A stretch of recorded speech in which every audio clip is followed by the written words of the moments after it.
trong vòng tay.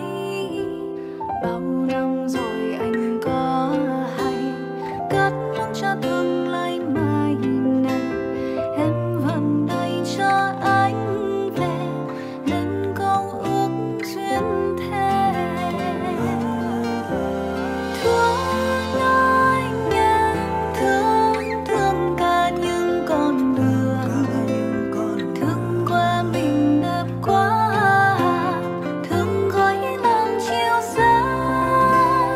Nhớ anh em hát tan câu ca dịu dàng, nhân cùng mây cùng gió mong bước anh trở về. Hello, it's great to see you back here in this edition of Talk Vietnam. We just listened to a beautiful melody sang by a beautiful voice. But did you know that the singer of that song actually just studied Vietnamese for only 1 year? So who is she? Let's find out in our program today. Hello, Sasha Mai. Hello, How are you today? I'm well. How are you? Yeah, I'm great. And maybe can you introduce about yourself a little bit to the audience of Talk Vietnam? Xin chào khán giả của Talk Việt Nam. Tên tôi là Sasha Mai, là người Mỹ có mẹ người Việt và tôi sống ở Việt Nam hơn 2 năm rồi. Tôi rất vui được tham gia chương trình này ngày hôm nay. Wow, your Vietnamese is pretty good. When did you start learning Vietnamese? I started learning about a year and a half ago, self-study. I started hanging out more with locals. Since I spent so much time with them, but I couldn't talk with them, I had to use Google Translate every day for at least a year. And so every time I would speak with them, I would have to translate first and then speak. And every time I type with them on Facebook, I would have to translate and then type. And finally, every day for a year, I would remember more and more and more words and keep adding to my vocabulary. I'm so shocked, and because it's so good, people don't believe me. They think I've spoken Vietnamese since I was a kid, but actually they can start to tell that my Vietnamese is actually weak in some areas, and then my accent's kind of strange. So I think Google Translate. Yeah. And I think people can even learn English that way too. Yes, Yeah. exactly. The yao is very, or zao, is very hard. There's too many. So I just completely ignore the zao, and I just see the letters and put them together. And people, even though I don't use zao, people can understand based on the context. And over time, I start to know which zao I have to use for most commonly spoken words and stuff. Why did you choose to self-study Vietnamese but not going to some language teaching school? Because my mom is Vietnamese, I wanted to learn it my whole life. But I couldn't, because in America, there's hardly anyone to teach Vietnamese. I went to university and ended up studying Chinese. And then I went to China, I worked in China, and finally I found myself back in Vietnam about 2.5 years ago. And I tried to learn Vietnamese. I did try to learn from a textbook, like Tôi là something, like Người Mỹ something. But your mom is Vietnamese. Your mom didn't teach you Vietnamese at home. I wish she did. But do you know why? I never asked her directly until I lost a job opportunity because of my lack of Vietnamese. So my mother never thought that her kids would have any reason to come back to Vietnam. Because I guess when she married a white guy, she thought we would be more white and American. She never thought it would be useful to her kids. And even we lived in a white town, so it's not useful in any way. I'm sure she loves Vietnam or where she's from, but she was still, I guess, too young when she left to really appreciate so much, maybe. When we were babies, I remember she did call us con, and she said anh đi and đi and đi tam, đi ngủ. And we learned like 1, 2, 3, 4, 5, 6, 7, 8, 9, 10. But that's it. So my mom didn't talk much about Vietnam. Actually, never.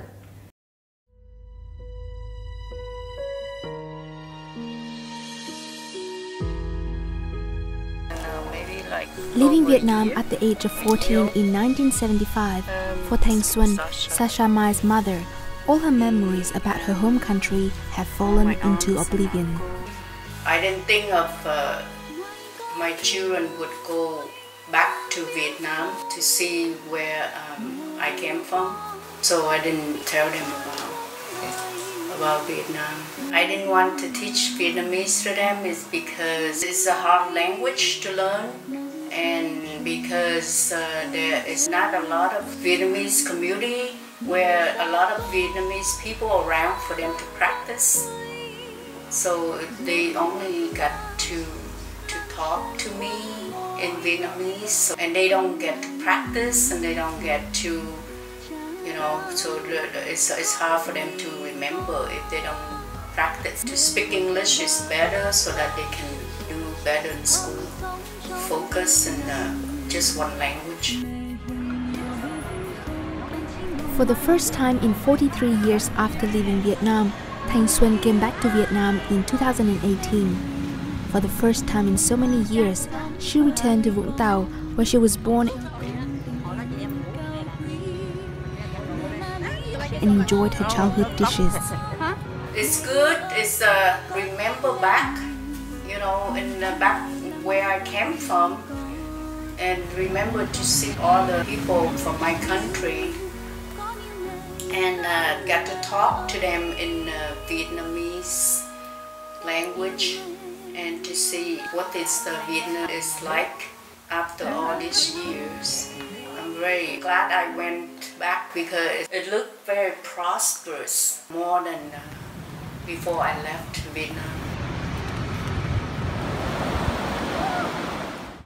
So did your mother say anything to you after her trip to Vietnam? She was shocked. It's almost like she became a kid again, like she found her youth again. She continued where she left off, like the Dinh Độc Lập Independence Palace area. She said, wow, I used to pass this building all the time and wish I could go in. I can't believe I can finally come in. Thanks to her daughter. Yeah. And she hadn't eaten this one fruit in 40 years. She really missed it, and she didn't know she missed it. It's called like pink guava, and we went to Chợ Bến Thành to find it, and then and the thing is, they tried to charge her so much for this fruit, so she kind of got mad, but it was worth it because she tasted what she'd been missing for 40 years. And I felt like now I have no regrets in my life because I brought my mom back to see her country. Would she come back? Yes, I've been trying to convince her after she retires. She's almost 60, maybe 1 or 2 more years, and then hopefully she'll come with me. Yeah. How is she thinking about Vietnam now? Before she came, she wasn't Facebook savvy, so she never got to know what was going on in my life unless my siblings came home to show her my pictures, and I figured out how to call her through Skype sometimes. But finally, I forced her to use Facebook. Now she's really good at Facebook. She even comments on all my pictures and stuff, and realizes, especially after her trip here, that it's actually an amazing, developed place, and the people are really nice. It's even safer than America in a lot of ways. And so she's more at ease with the fact that I'm here. How was your childhood? In America, your race starts to matter somewhat. Like, people only like to spend time and be friends with people like them. So because I'm half, I never really fit in. And so I didn't have many friends during that time until I got to college. I was kind of a loner. That's what they call you if you're like kind of by yourself. But I was one of those students that just studies. Other kids want to play a lot, and I wasn't that cool. Around 16 years old, I started trying to fit in more and be cool, because in middle school, people called me robot and computer and stuff. So I started hiding my grades and trying to like wear cool clothes and learn some hip hop dancing and stuff. And so I did start to make some friends. But one day, they passed out our school grades, our transcripts, and someone took my transcript, and they saw I was ranked number 2 in the school. Wow. And then after that, because in America, you're not cool if you're smart, right? So people just started asking me to do their homework and stuff, and I just became less cool that time. I don't know how you look when you were small, but... Right, so to people of Asian descent or people in Asia, I look white completely. And then to people in America, they always ask me, where are you from? Because to them, I look Asian, 100%. So I'm always in the middle. No one ever thinks I'm one of them. Can you explain about your name? Because it's Sasha Mai. My grandmother is Ukrainian Belarusian. And my grandfather is French. And my ba and ngoại are Vietnamese. So my father likes history and he wants us to remember where we come from. So he gave me a Slavic first name and I have a French last name and my middle name is Thanh Mai. It came from my ba ngoại. Yeah. With a mom that didn't share too much about Vietnam to you when you were a child, how did you learn about Vietnam by yourself? Actually, I'm the one who taught my mom about her own country because even at that time she couldn't travel. And she left in 1975. She didn't come back until 2018, last year, just for a couple weeks. I brought her even to Nha Trang, I brought her to Hanoi. It's her first time in her whole life, actually, being exposed to her country. How do I learn it? I live like a local. I chose not to live in like a big apartment complex because I really want to feel like I'm in Vietnam. And I do have to learn. I have to talk to locals everywhere I go. I talk to security guards, I talk to the parking attendants, the taxi drivers, the shop owners. And not only does it help me improve my Vietnamese and even now learn giọng miền Nam because that's my weakness right now, but it helps me learn about their lives. Like most people are very happy. And so that's the way I've learned so far. Yeah. These are my two buddies, Zuka and Creasy. I've been living with them since Tet. Every morning they enjoy going out with me and meeting with our friendly neighbors.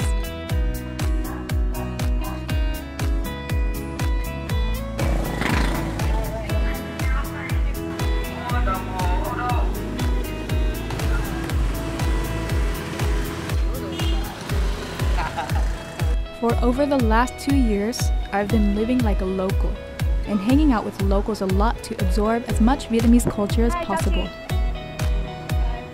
This style of living helps me connect with people and with the environment around me, as well as improving my Vietnamese a lot in the meantime.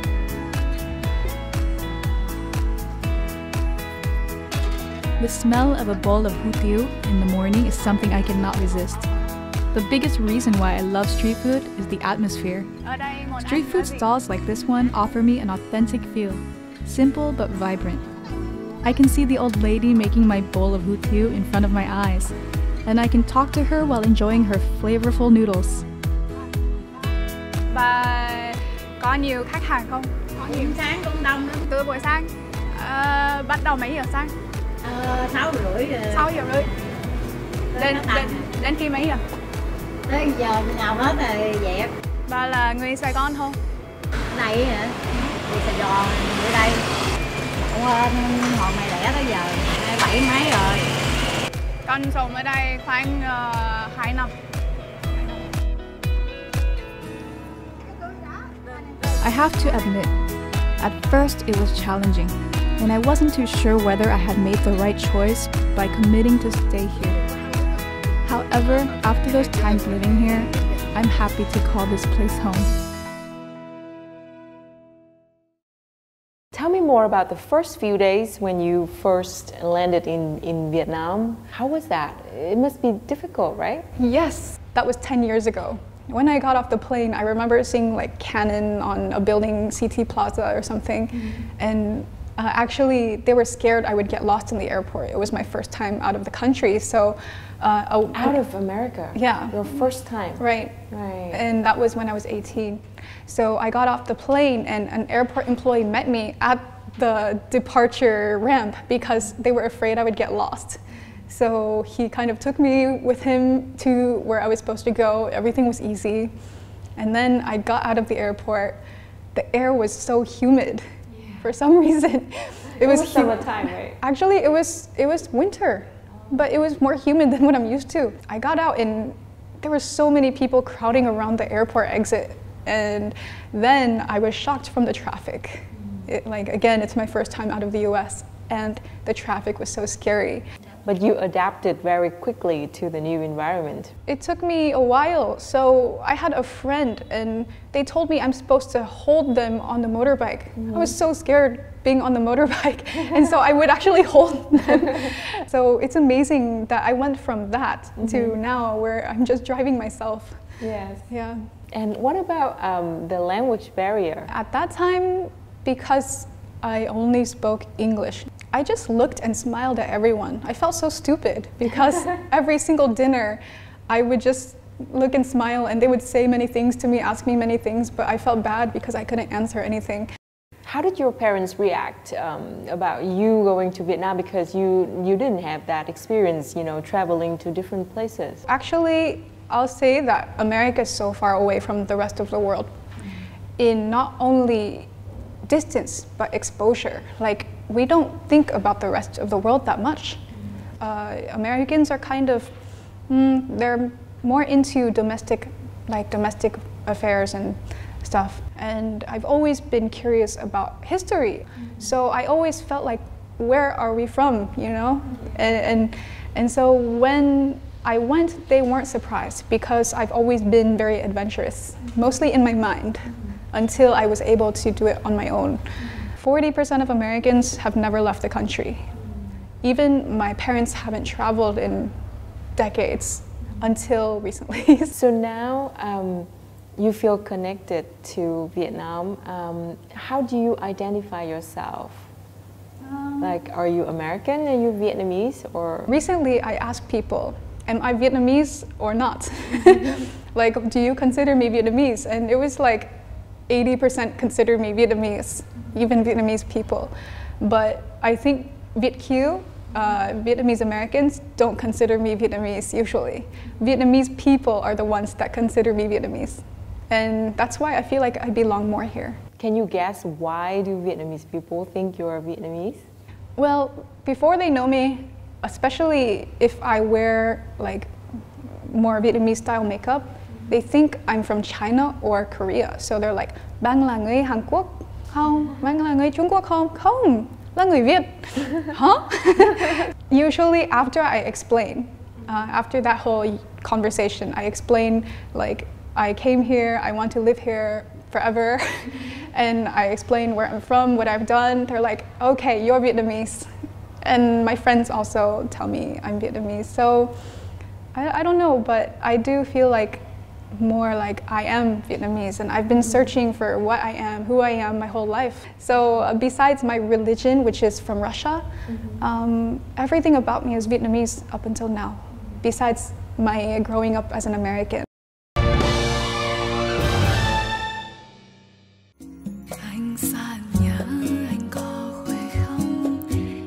In June 2017, for the first time, Vietnamese audiences learned about Sasha Mai, an amateur singer from the US, when she covered the hit song of singer Big Phương, Sending You Love From Far Away. She then performed another hit song, Do Not Ask Me, by singer Mỹ Tâm, and received positive feedback from the audience thanks to her sweet voice and the way she sings in Vietnamese. She never have a music lesson, because I grew up in the church, so I sing in the choir, and her dad is an opera singer, so she got that natural gifted. From far away, all Xuân can do is read Vietnamese magazines often, as long as there is article about Sasha Mai, a little girl who has found her own career right in her motherland.